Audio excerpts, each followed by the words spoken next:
Сәлем достар, мынандай 450 мың теңгеге камера алдым. Sony ZV-1 дейді. Көптеген атақты танымал блогерлер осындай камерамен түсіреді. Мынандай астында рукояткасы бар, где-то 50 мың теңге тұрады. Ұстап жүруге өте ыңғайлы. Бұл камераның ерекшелігі жақсы жері 20 мегапиксельмен түсіреді, өте таза.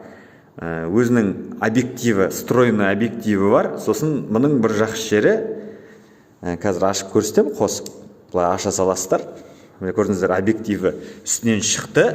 И мынаны бір жақсы жері бүйтіп, қазір өзіңізге қаратып жүруіңізге болады. Камера өзіңізге қарап тұрады, не істеп жатқаныңыздың бәрін көре аласыздар.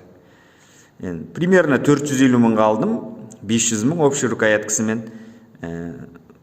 Ішінде Wi-Fi барлығы бар, көп проблема создавать етпейді. Осымен алдағы уақытта түсіретін боламын. Тіркеліп кетуді ұмытпаңыздар.